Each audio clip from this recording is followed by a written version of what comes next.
Those words we just sang are a desperate cry. A desperate cry for our beloveds to be released from captivity. For the Holy One to bring them forth from a narrow place to expansiveness. From the dark of dungeons and jails and tunnels to the light of day. From oppression to redemption. Hashta, now is the time. Bagala, speedily, there is no time to waste. Uvizman kariv, soon. These words and these wishes are very, very old, and they are also timeless and heart-wrenchingly timely. For many of us personally, and for all of us collectively, the past year has been defined by October 7th. Which includes the 100 years that preceded and every day since. And that includes today. Hayom Harat Olam. Today is holding a lot. There are many ways that we could count the days that have led us to today. Hayom. Today is 362 days since Hamas brutally slaughtered 1,200 people. Israelis and internationals, infants and elders, friends and activists, in their homes and at a music festival, and took more than 200 hostage. Hayom. Today is 335 days since Israel mercilessly intensified its already devastating siege on Gaza, displacing 2.3 million people, murdering more than 50,000 civilians, an unspeakable number of whom are children, destroying hospitals and schools, starving the entire population of Gaza, and reducing its infrastructure to tears, guts, and rubble. Hayom. Today is 20,940 days since the Israeli Defense Forces first occupied Gaza on June 5th, 1967. Hayom. Today is 27,900 days since the beginning of Israel's war for independence, which led to the forced displacement of more than 100 Palestinians to the Gaza Strip. 100,000. What did I say? 100. Thank you. The forced displacement of more than 100,000 Palestinians to the Gaza Strip. Hayom. Today is 5 days from October 7th, the horrifying yahrzeit that has rewired the Jewish psyche. And Hayom.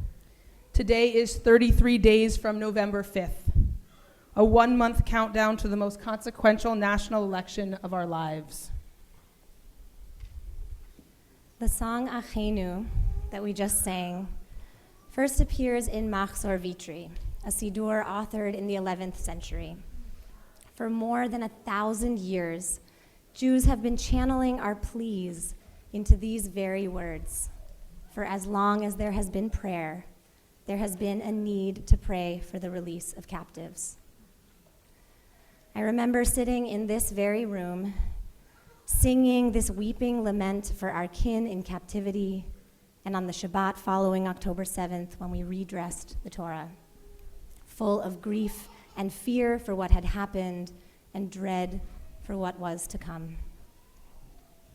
We are among Jewish communities around the world who have been singing these words week in and week out, channeling our prayers for the return of the Israeli hostages, the return of all Palestinian civilian prisoners, and a lasting ceasefire, because we believe deeply that these pleas are inextricably linked. We arrive here feeling desperate to say goodbye to the last year and her curses, and eager to invite in the new year and its blessings. Rabbi Mo and I are each quite raw from the past year. And so we have decided to model what it takes to reach for each other, to make meaning together. There is nothing either one of us or any one of us could say that we know everyone in this room needs or wants to hear.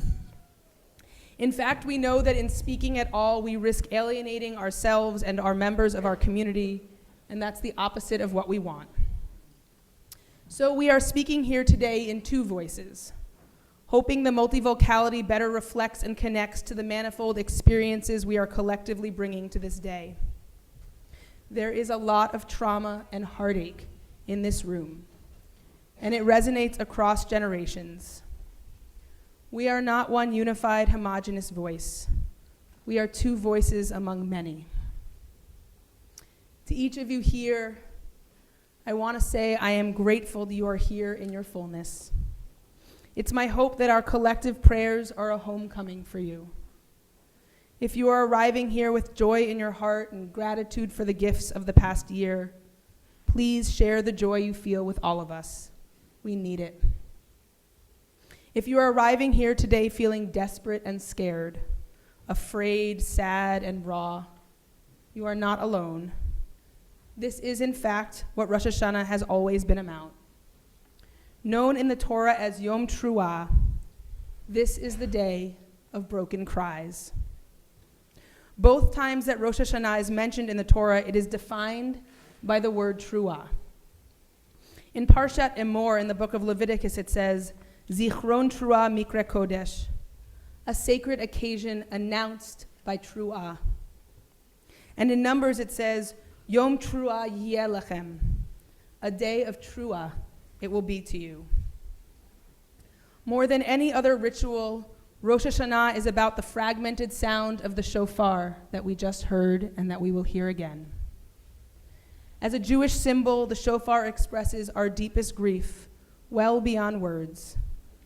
There is a desperate cry in our tradition, and it is the cry of this day. One of the least known names of the Rosh Hashanah holiday comes from the ancient Aramaic translation of Tanakh, called the Targum. Yom Truah, in the verses Rabbi Ari Lev just read aloud, is translated in the Targum as Yom Yabava. Yom Yabava Yehei Lechon. It shall be to you a day of sobbing. The name comes from a debate in the Talmud about the nature of the Truah we're commanded to listen to on this holy day. What should the blast of the shofar actually sound like? Like the sound of a woman weeping, the tradition responds. Like Sisera's mother. So who was Sisera, and who was his mother? In the book of Judges, Sisera is the commander of the Canaanite army, enemies and oppressors of the Israelites. In a battle between them, the Canaanites are defeated by the Israelites, and the survivors disperse in fear, including Sisera, who seeks respite in the tent of Yael. Yael pretends to offer Sisera shelter and safety, and in the end, she betrays his trust and kills him in a rather brutal way. This story is told twice, once in narrative form and once in Shirat Devorah, the song of Deborah the prophetess, who delivers a triumphant poem about the Israelite victory over their foes. At the end of Deborah's poem, she reveals an unexpected and heartbreaking detail. Be'ad ha'chalon nishkefa, vat yabev em Sisera, ba'ad ha'eshnav. Through the window peered Sisera's mother, behind the lattice she wept. On the day of Sisera's death, the poem takes us to stand beside his mother, at the window of her home, awaiting her son's return from battle. She watches, waits, hopes, and she cries. Why is his chariot so long in coming, she asks. Why so late the clatter of his wheels? Deborah, the poet, presumably the sworn enemy of this woman, details the depths of her uncertainty and worry. Vat yabev, the text tells us, Sisera's mother sobbed. It's in this story that the rabbis locate the cry of the shofar.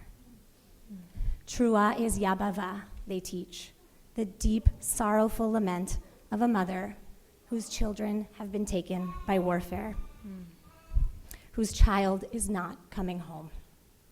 No matter if he is victor or victim, no matter if he is Israelite or Canaanite. Sisera is variously identified as Philistine, Hittite, Hurrian, or Egyptian. In this way, he is a stand-in for our existential other, the general of an army that is out to get us, a pharaoh, an Amalek, or Haman. And yet, it's the voice of Sisera's vulnerable and bereft mother that is remembered. That Sisera was an enemy of the Israelites is never mentioned in these Talmudic discussions linking him to the shofar. His mother's cry is our cry. The pain and loss of his family is our loss.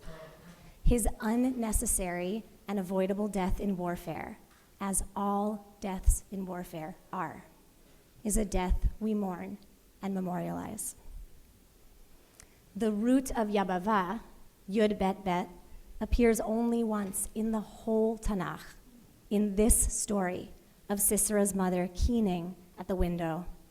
And yet it's this word that becomes for the rabbis the key paradigm for the cries of the shofar, our ultimate call to attention on the days of awe. There's even an ancient tradition that not only did Sisera's mother cry, but she cried out 100 sobs. Each and every time the shofar is blasted, 100 times total on Rosh Hashanah, we are reminded of Sisera's mother and her tears. The cry of the shofar is universal, and the cry of the shofar is particular. Another midrashic tradition locates the shofar sound again in the cries of a mother, but in this case closer to home. In Pirkei de Rabbi Eliezer, we're told that the blasts of the shofar correlate to the cries of Sarah after she heard what had happened, or almost happened, to her son Isaac. The Midrash describes a conversation between Isaac and Sarah when he returned from Mount Moriah. Isaac returned to his mother and she said to him, "Where have you been, my son?" He told her the whole story, and she responded, "You mean, were it not for an angel, you would already have been slaughtered?" He said yes. At that, she screamed 6 times, corresponding to the 6 tekiah notes of the shofar. She had not even finished crying out when she died. In the words of Rabbi Sharon Cohen Anisfeld, here the shofar blasts become a kind of epilogue to the Akedah. The ram's horn calling out, "You need to hear the rest of the story." There was a sacrifice. This story was not without a victim. God could spare the child's life, but the mother's heart was broken. This has been a year of broken hearts, shattered hearts, of mothers grieving their children, of children grieving their mothers, of senseless death and loss, and of near misses, those who survived by the seeming intervention of an angel. God of life, you who heals the brokenhearted, bind up our wounds. Sheikha Ibtisam Mahamid and Rabbi Tamar Elad Applebaum write in the prayer of the mothers, please hear this prayer of mothers. You did not create us to kill each other, nor to live in fear or rage or hatred in your world. You created us so that we allow each other to sustain your name. Your name is life. Your name is peace. For these I weep, my eyes shed water, for our children crying in the night, for parents holding infants, despair and darkness in their hearts, for a gate that is closing. Who will rise to open it before the day is gone? Today is Yom Truah. We cry for our own. We cry for others. The cry of the shofar blurs the line between whomever we might claim as ours or other.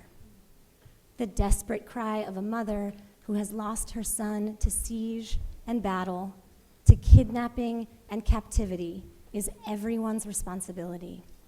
Today we are all commanded to hear this cry. Even the cry of a mother who almost lost her son to the unnecessary sacrifice at the altar of violence. The possibility alone is enough to stop Sarah's heart and to fill our hearts with her sobbing, her final breaths. Achenu was originally written for Jewish captives, and the words in the Siddur say Kol Beit Yisrael. But at Kol Tzedek we also sing Kol Beit Yishmael and Kol Yoshvei Tevel. May all our siblings be freed from captivity, the whole house of Israel, the whole house of Yishmael, and may all people of the world be freed from captivity. May all those who are incarcerated be freed. May all those be freed who are entrenched and held captive in the belief that only violence can keep us safe. In 10 days, when we gather on Yom Kippur, we will be called to speak in the we, to say our vidui in the plural. It will be really challenging. What are we collectively responsible for this year? What are we collectively grieving? Most of us are in the midst of internal conflict and family conflict, conflict at work and in our communities. How can we come together, and how do we understand this collective voice? Could our model be the shofar, the blended broken voices of these two mothers rising together? Achenu kol Beit Yisrael, Achenu kol Beit Yishmael, Hanetunim betzara, betzara ubashivya, haomdim ben bayam uben bayabasha.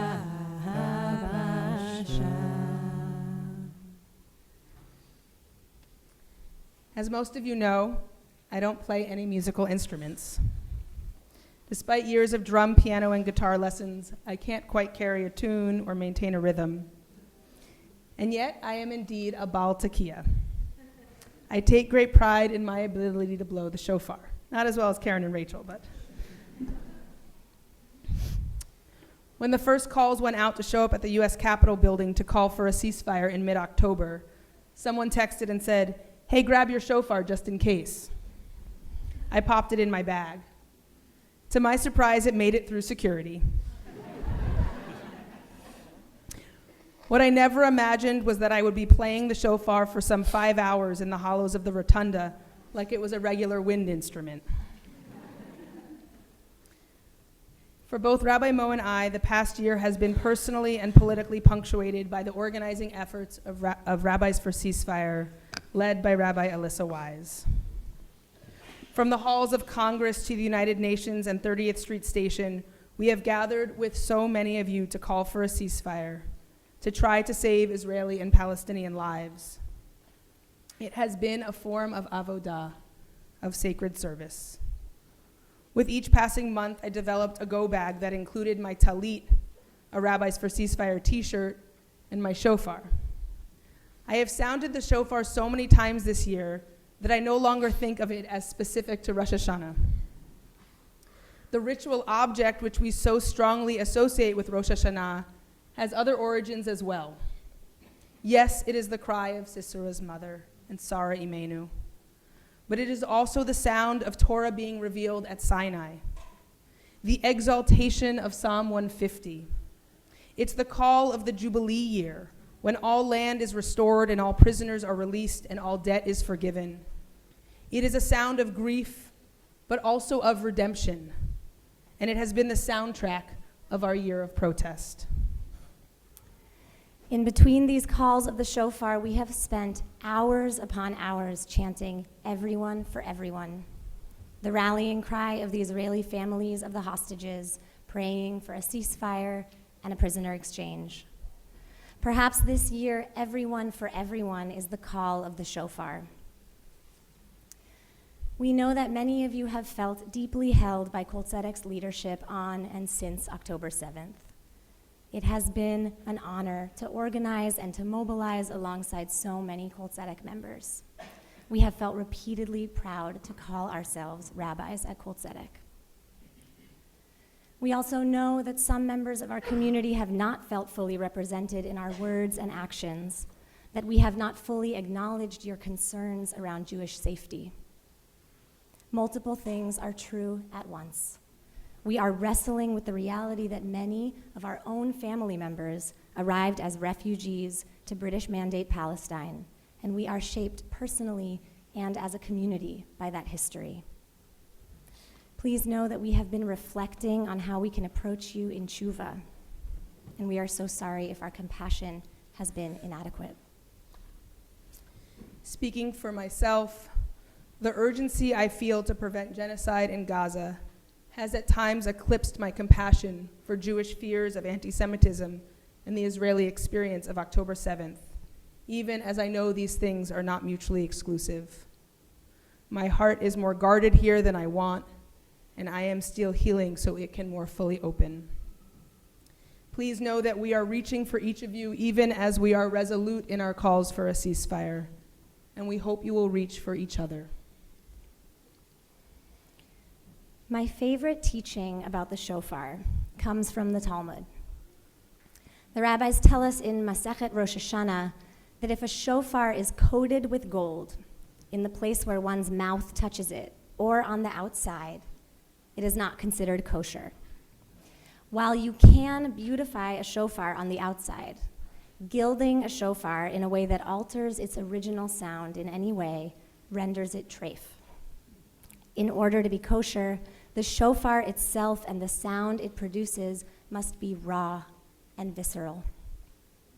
We want to gild our shofar, to make it glimmer and sparkle. We want so badly to be perfect. We want to say the right words, to have the perfect analysis, to know all the answers before we embark on the journey. But healing and transformation is hard work. It is messy and challenging and dissonant, like the call of the shofar. There is no such thing as doing this perfectly. We can't expect ourselves or one another to have overcome our confusion, disappointment, or heartbreak, our fears or conditioning, our family stories. We are meant to come to the work of change as our authentic selves, our whole and broken selves. We don't have to gild ourselves in defensive armors. The call of the shofar is earthy, smelly, and raw. I had a direct line when Karen was blowing it. In my head, as I was making those calls, I went, what's that smell? And then I realized this sermon is true. It's stinky, just like us. And more. The shofar calls us to radically extend the borders of our hearts and the circumference of our concern for every human life. It calls us to take seriously the belief that we, individually and collectively, can grow toward a better version of ourselves. And in order to do so, we have to be imperfect and brave. In painful ways, the Jewish community stands at a crossroads today. I have been in so many conversations that describe this moment as an irrecoverable rupture. And as much as our liturgy calls us to be agudat achat, to imagine ourselves as one united people, we are devastatingly divided. The rift is so personal and so political. For me, it starts in my own family and it ripples out. I find myself asking, is this a moment of rupture that harkens us back to the Sadducees and the Pharisees and the early beginnings of rabbinic Judaism, when we broke off from temple practice and began what we know as exile and diaspora? Is this a moment of rewriting our collective story? Can we dig deep and reconnect with our families and our ancestral stories and construct a narrative in which we can heal from the traumas of the Nazi Holocaust without imagining a Jewish ethnic state that suppresses the rights and freedoms of Palestinians? A state that claims Jewish identity but does not embody Jewish values? Is there a road to imagining ourselves as one again, as one people? And if not, where is the cleave? I want to suggest today that the cleave is not where it appears. It's not a divide between those who identify as Zionist, non-Zionist, post-Zionist, or anti-Zionist. It's not a generational divide between elders and young people. It's also not a divide between Jews and Muslims, or Israelis and Palestinians, and certainly not a divide between Jews and the rest of the world. But there is actually a divide, and it's painful.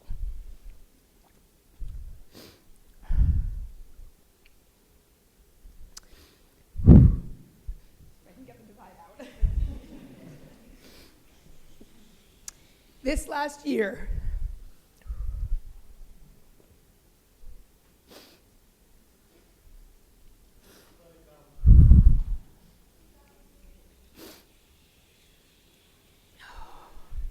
see you in a few weeks.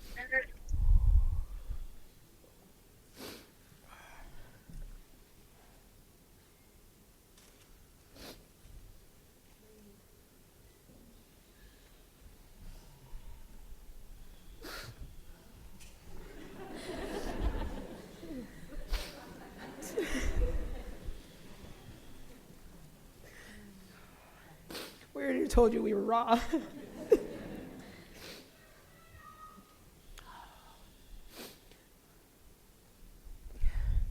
But there is actually a divide.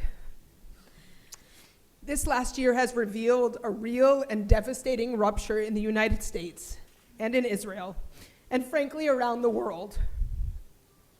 It is a divide between people committed to multicultural democracy and people committed to fascist ethno-nationalism. Let me repeat that. It is a divide between people committed to multicultural democracy and people committed to fascist ethno-nationalism. This is the moment to protect democracy in the United States and to support the creation of real democracy in Israel-Palestine, which I believe is our best pathway to safety, to Jewish safety, to Israeli safety, to Palestinian safety, and safety for everyone in the region. I am deeply concerned about our safety, but I do not think there is any country that can protect its citizens from, or anyone, from the dangers of white supremacy, anti-Semitism, and racism. What we are seeing is that a fascist Israel makes Jews everywhere less safe.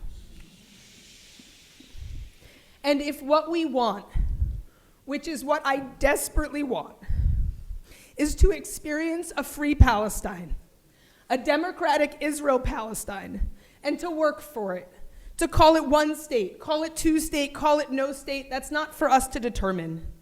What we need is to keep building a movement, a worldwide movement that will include Jews, Israelis, and Palestinians, and the international community willing to stand up to AIPAC and Christians United for Israel, willing to work to dismantle the Netanyahu regime and challenge Christian Zionism and white supremacy here in the US. Most, if not all of us, have spent the last year unsure if we can find common cause on this issue with our beloveds, with our neighbors, our parents, our siblings, our childhood teachers. It has been disorienting at best and devastating at times. And one of the things that has shattered is our sense of who we are. And that's been true for us as a community at Kol Tzedek as well. When we talk about widening our we and building a bigger coalition, we are hoping it begins here at Kol Tzedek. That we is much bigger than our social circles. It's going to require a kind of coalition building that the left struggles with. But it is necessary to build that kind of power, to end this escalating and unconscionable violence, to combat anti-Semitism and Islamophobia, and create a democratic future in Israel-Palestine with dignity and justice for all people who live there. Intergenerational trauma may have brought us to this moment, but multi-generational, multiracial, multi-faith healing is what will carry us out. In this new year, we pray for the courage to imagine a much bigger and wider and more courageous we. One final image of the shofar. Yet another Midrash describes the 100 blasts of the shofar on Rosh Hashanah as a woman in labor who cries 100 cries as she gives birth, 99 for death and 1 for life. There has already been too much death.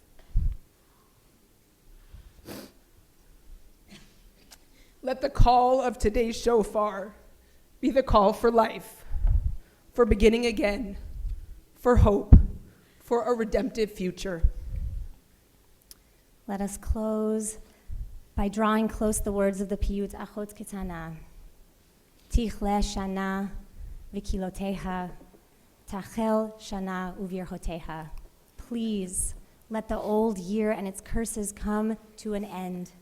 May the new year and her blessings begin at once.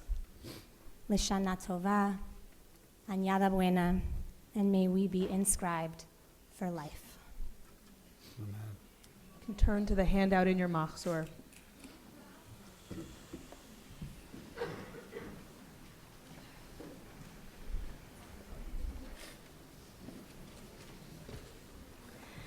Me'asita קודם מאחיך צועקים אליי מן האדמה מה עשית קודם מאחיך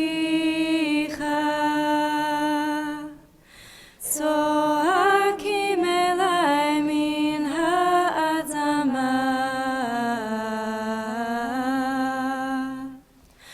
אייכה איה אחיך אייכה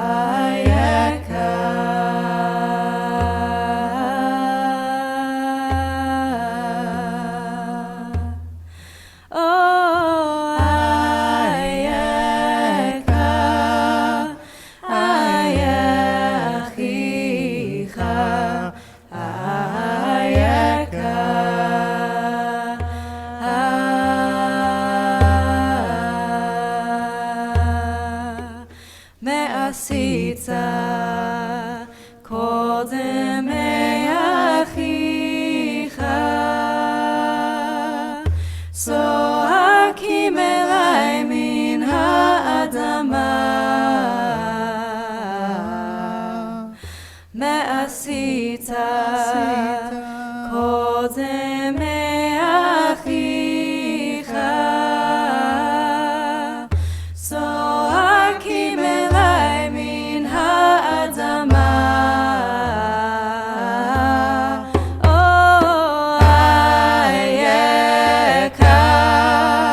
איה אחיך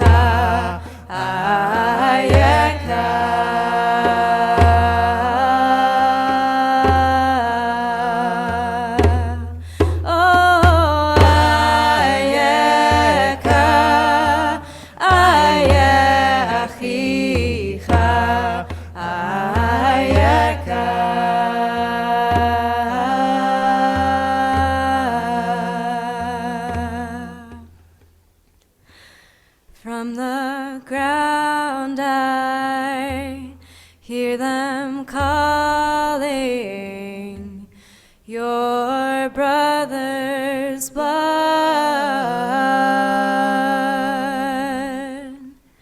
What can grow here? What have we done? From the soil I hear them crying your sister's blood. Oh, what can grow here? What have we done? Our siblings. From the ground I hear them calling our siblings' blood. Oh, what can grow here? What have we done? Our families. From the soil I hear them crying our family's blood. Oh, what can